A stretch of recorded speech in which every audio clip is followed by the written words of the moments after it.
One of my most watched videos is a video from over 9 years ago. It's consistently in the top 10 most watched videos every month. And this is always a little intriguing to me, but it really comes down to something that we all can relate to, something that we tend to really struggle with because it creates a lot of doubt, unworthiness, and shame. And I want to talk today a little bit about the importance of being able to understand. Welcome. I'm Peggy Oliveira. Thanks so much for joining me.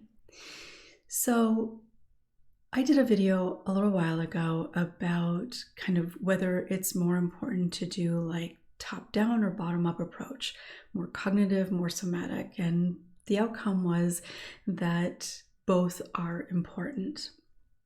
And I think one of the reasons, as I mentioned, that this particular video was the video that I did on coping mechanisms back in February of 2014. One of the reasons I think that it continues to come up is as more people watch it, YouTube's more likely going to show it. But I think the reason that people tend to be drawn to it is because it's something that we immediately can connect to and relate to. And we want to understand why we do the things that we do.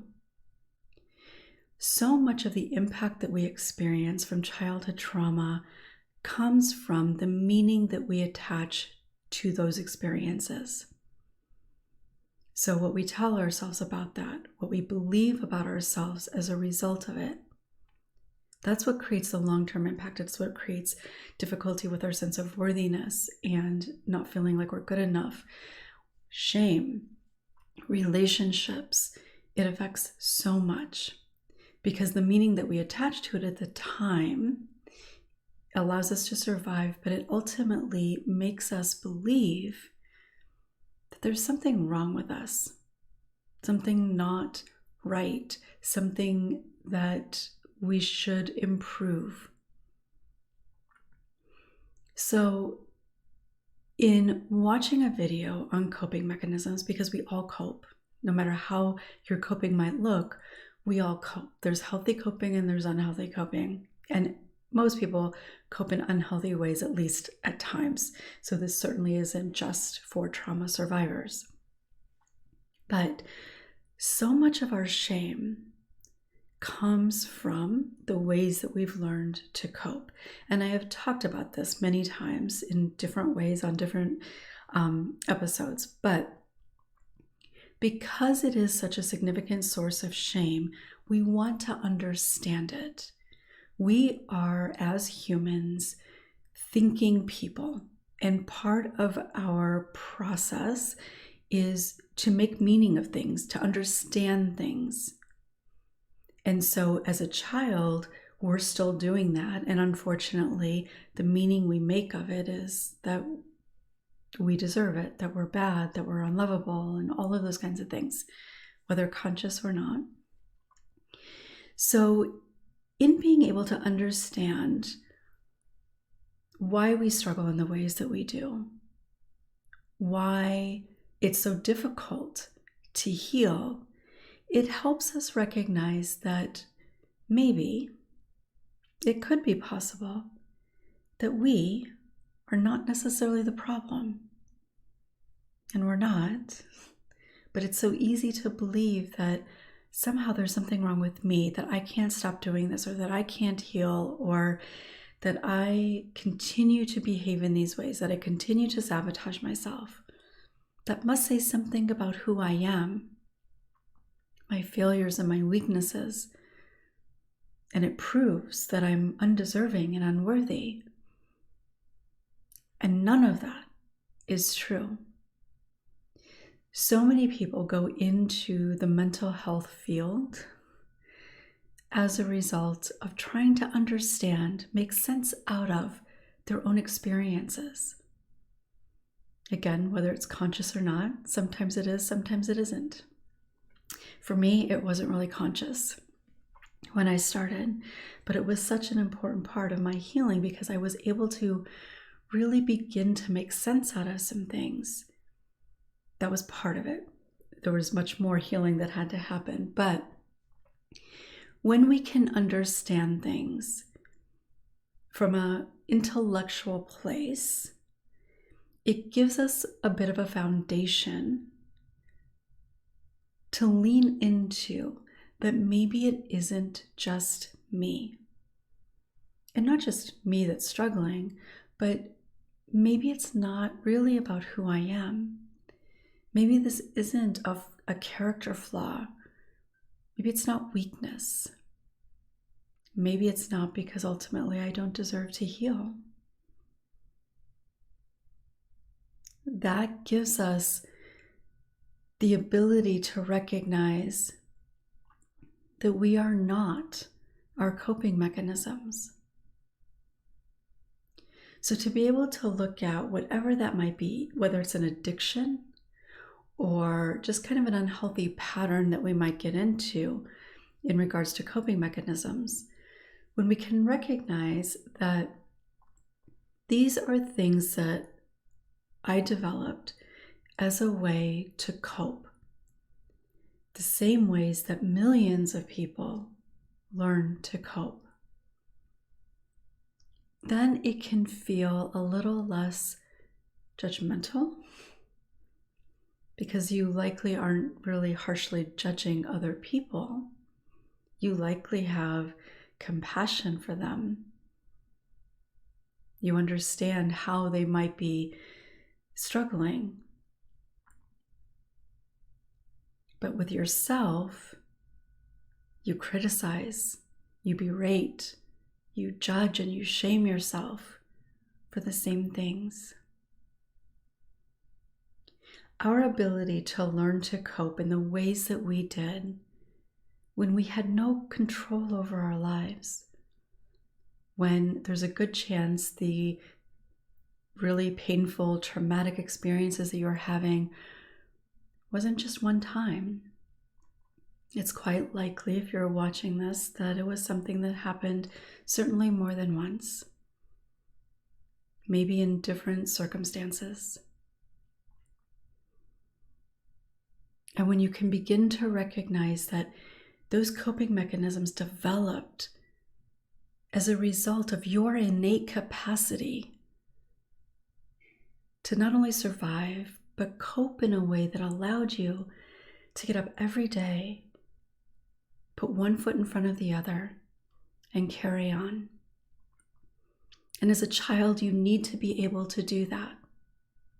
As an adult, we need more than that. But when you're just trying to get through every single day, that's all you have the capacity for. There is nothing to feel bad about in that. You survived. You found ways. Your mind and your body instinctively knew how to help you get through each and every day, even if some of that was unhealthy. You were able to do that, and I know that because you're here watching this video. And you're watching a video about impact and healing from childhood trauma. So there's at least a part of you that knows that there's more waiting for you. There's a part of you that knows that all those things that you've told yourself, all those things that are lies that you've believed about who you are, there's a part of you that questions that. And that is your strength and resilience. And that has always been within you. That strength and resilience is what helped you cope. And now that strength and resilience is helping you recognize that there is more waiting for you. That you are not unworthy, undeserving, never enough. You're not weak. You're not bad. And that none of this is something for you to be ashamed of.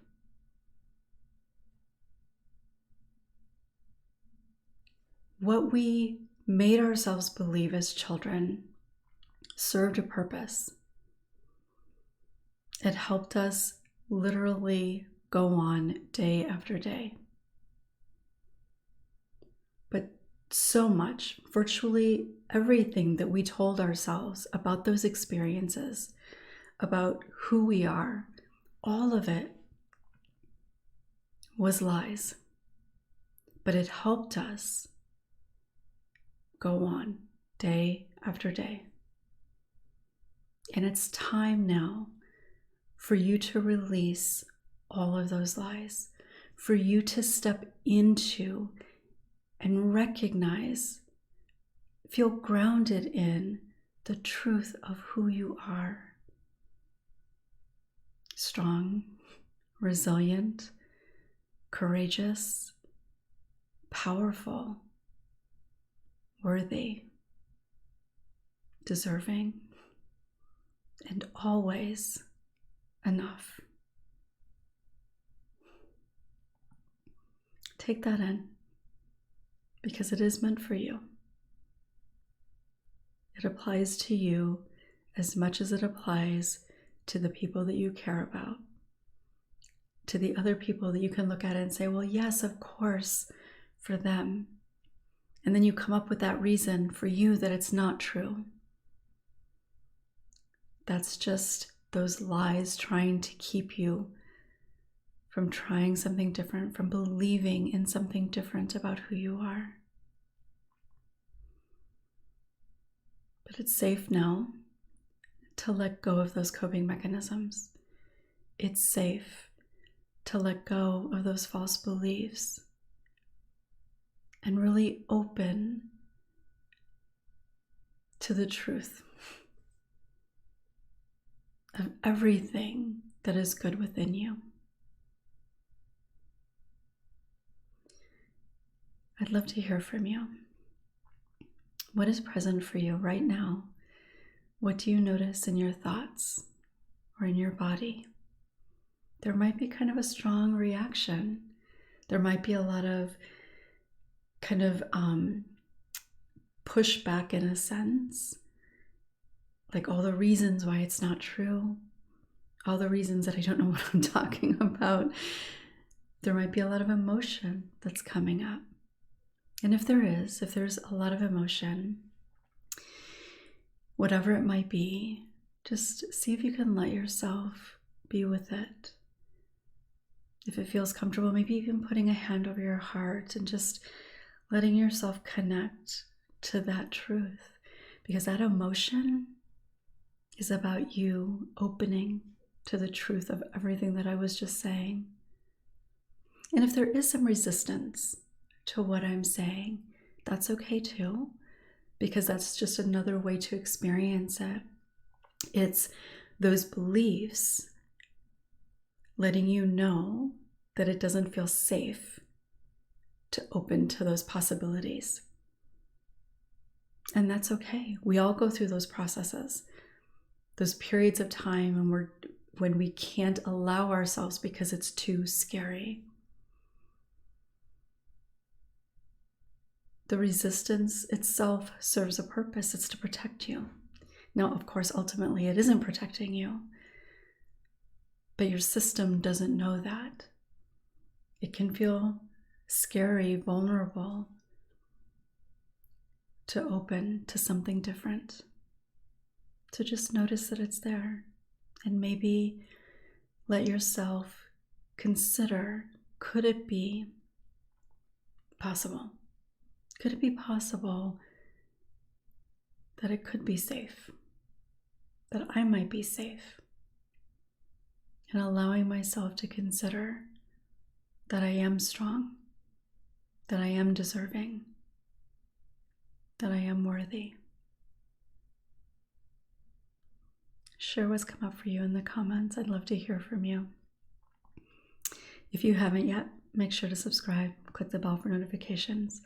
And if you found this helpful, make sure to give it a thumbs up so other people can more easily find it. Thanks so much for watching and being here. I'll look forward to seeing you next time.